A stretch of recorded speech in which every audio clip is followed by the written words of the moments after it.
নমস্কার বন্ধুরা, সম্পাস রান্না বানাতে আপনাদের সবাইকে স্বাগত। আজকে আমি আপনাদের সঙ্গে শেয়ার করব খুব সহজভাবে কম উপকরণে কম সময় তৈরি করা যায় এমন একটি চকলেট কেকের রেসিপি।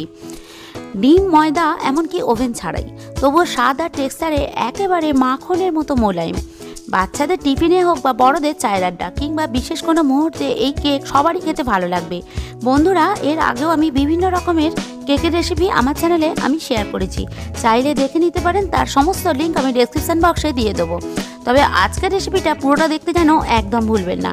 আর আপনি যদি চ্যানেলটি এখনও সাবস্ক্রাইব না করে থাকেন তাহলে বন্ধুরা প্লিজ আমার সঙ্গে থাকুন, চ্যানেলটি সাবস্ক্রাইব করে এরকমই দারুণ দারুণ রেসিপি পাওয়ার জন্য।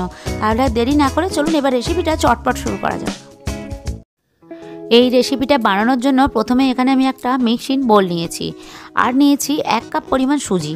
তবে বন্ধুরা, সুজিটা আমি মিক্সিতে ভালো করে মিহি করে গুঁড়িয়ে নিয়েছি। আর 1 কাপের 3 ভাগ এখানে আমি টক দই নিয়েছি। সুজিটা ভালো করে গুঁড়িয়ে নিলে বন্ধুরা কেকটাও কিন্তু খুব ভালো হবে। আর যতটা টক দই নিয়েছি ততটাই এখানে আমি গুঁড়ো চিনি নিয়েছি। গুঁড়ো চিনি দিলে খুব সহজেই এটা মিক্স হয়ে যায়, সেজন্য আমি গুঁড়ো চিনিটাই দিলাম। তো খুবই সহজ রেসিপি বন্ধুরা, আপনারা খুব এটা সহজেই বানিয়ে বাচ্চাদের টিফিনে দিতে পারেন, বড়দেরও দিতে পারেন, খেতে সবারই ভালো লাগবে। কেক খেতে আমরা সবাই ভালোবাসি, তাই না? তো যাই হোক, এখানে আমি 1/2 কাপ সাদা তেল দিলাম। আপনারা তেলের বদলে এখানে বাটারও দিতে পারেন। আর 1 চামচ কোকো পাউডার দিলাম। আমি এটা খুব সহজভাবে করে আপনাদের দেখাচ্ছি, সেই জন্য আমি সাদা তেলই দিলাম, হাতের কাছে তেল ছিল। আর কোকো পাউডার কিন্তু খুব বেশি দেবেন না বন্ধুরা, তাহলে কিন্তু কেকের টেস্টটা একটা তিতকুটে হয়ে যাবে। কোকো পাউডার বেশি দিলেই যে খেতে ভালো হবে সে কিন্তু একেবারেই নয়, তিতকুটে হয়ে যায়। আর সবটা ভালো করে এটা ফেটাতে হবে। আর যত ভালো ফেটানো হবে, সময় নিয়ে ফেটাবেন, ততই কিন্তু কেকটাও ফুলবে। তবে এখানেই শেষ নয়, আরও কিছু উপকরণ দেওয়ার বাকি আছে। এটা আমি 30 মিনিটের জন্য ঢাকনা দিয়ে রেখেছিলাম। তো 30 মিনিট হয়ে গেছে, তারপর আমি আপনাদের দেখাচ্ছি। দেখুন ব্যাটারটা এরকম হয়েছে। তবে এর মধ্যে এবার আমি 1/2 চামচ বেকিং সোডা দিলাম আর 1 চামচ বেকিং পাউডার দিলাম। এই বেকিং সোডা, বেকিং পাউডার দিয়ে ভালো করে আরও কিছুক্ষণ এটাকে ফেটাতে হবে, যাতে ব্যাটারটা খুব ভালোভাবে ফুলে যায় আর কেকটাও সুন্দরভাবে স্পঞ্জি ভেতর থেকে যেন ফুলে আসে, খেতে ভালো লাগবে। দেখুন ব্যাটারটা কি সুন্দর এখনই ফুলে গেছে ভালো করে এটা ফেটানোর জন্য। এরপর আমি 1 কাপের 4 ভাগের 1 ভাগ এখানে আমি দুধ দিলাম।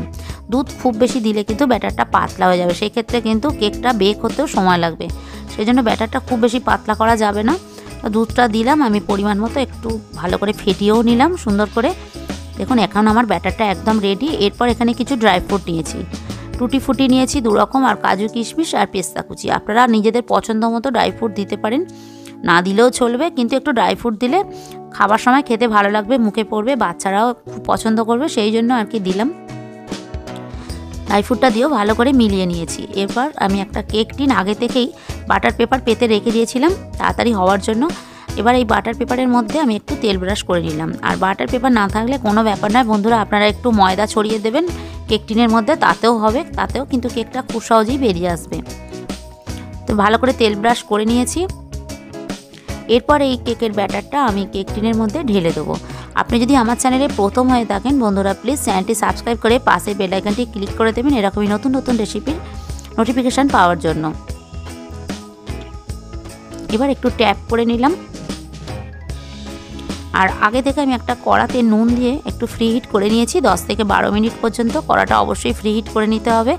এরপর এখানে আমি একটা স্ট্যান্ড বসিয়ে দিলাম। এবার আস্তে করে এই কেক টিনটা আমি স্ট্যান্ডের উপর বসিয়ে দিলাম। এবার ঢাকনা দিয়ে 30 থেকে 35 মিনিট পর্যন্ত কেকটাকে আমি বেক করতে দেবো।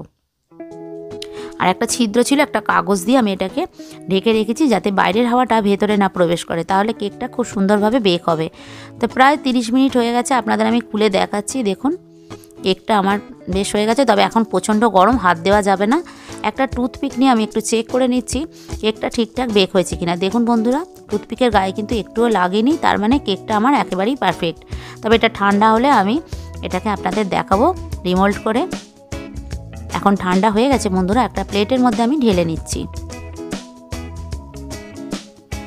তো দেখুন বন্ধুরা, কেকটা আমি প্লেটে ঢেলে নিয়েছি, মানে রিমোল্ড করে নিয়েছি। এরপর আমি একটু গার্নিশিং করে দেবো। আমি আমার মতো করে গার্নিশিং করছি, আপনারা নিজেদের পছন্দ মতো যেভাবে ইচ্ছা গার্নিশিং করতে পারেন।